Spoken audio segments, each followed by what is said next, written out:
क्या है इस काल ने 5वें अध्याय के अंदर फिर अपनी टांग अड़ाई है गीता ज्ञानदाता ने।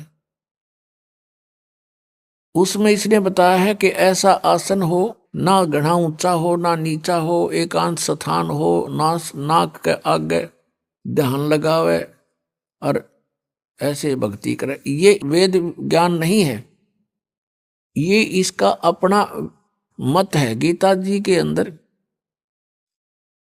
दो तरह का ज्ञान है, एक तो वेद ज्ञान है और फिर दूसरा इसने अपना मत उसमें डाला है। तो अब यदि हम इस 5वें अध्याय वाले क्रियाओं को सही माने तो तीसरे वाले खराब हो, गलत होगी। जिसमें ने कहा तू एक जगह बैठ के क्रम सन्यासी हो गया तो तेरा निर्वाह कैसे चलेगा, इसलिए तो युद्ध भी कर, सिमरण भी कर, काम भी कर, भक्ति भी कर। ये तो वेद ज्ञान है, ये सही ज्ञान है। क्योंकि यजुर्वेद अध्याय नंबर 40 के मंत्र नंबर 15 में कहा है कि वायु अनिलम अथ इदम भस्मांतम शरीरम ओम कर्तु समर किलबे समर कर्तुम समर। ओम नाम का जाप काम करते करते सिमरण करो, विशेष कसक के साथ सिमरण करो, श्रद्धा के साथ, और अपने मनुष्य जीवन का मूल कर्तव्य जानकर सिमरण करो। तब भस्मांतम शरीरम अमृतम, आपका जब शरीर छूटेगा, आपका जब शरीर अंत होगा, उस समय आपको जो ओम नाम से अमृतव प्राप्त होना है वो उससे ही प्राप्त होगा जितना आप उससे अमर हो सकते हो। जैसे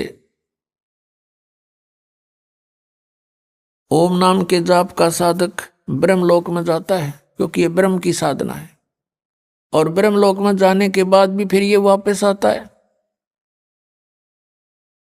तो जितना समय इसका उस ओम के भक्ति की कमाई से होगा उतना समय ये महास्वर्ग में, ब्रह्मलोक में, वहां पर इसे नकली सतलोक, अलखलोक, अगमलोक नामी लोक बना रखे हैं।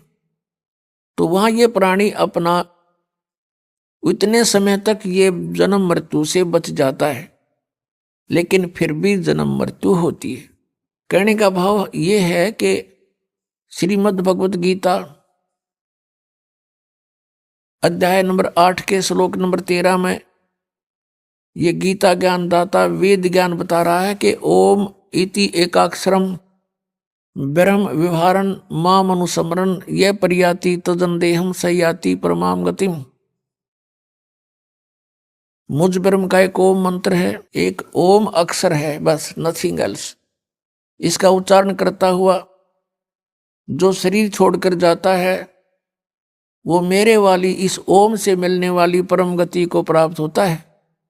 7वें अध्याय के 18वें श्लोक में कहा कि अर्जुन, ये उद्धार आत्माएं ज्ञानी आत्मा है तो उद्धार, लेकिन इनको तत्वदर्शी संत ना मिलने से ये मेरे वाली घटिया, मेरे वाली अनुत्तम गति में ही आश्रित हैं। क्योंकि ओम नाम के जाप से ब्रह्मलोक प्राप्ति होती है और ये ब्रह्म की साधना की परम गति है ब्रह्मलोक प्राप्ति।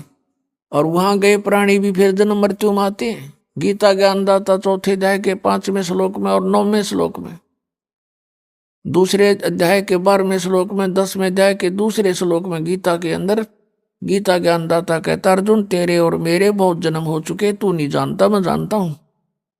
इससे सिद्ध है कि ओम नाम का जाप करने वाले जो ब्रह्म पुजारी हैं उनकी भी जन्म मृत्यु और इनके भगवान की भी जन्म मृत्यु सदा बनी रहती है।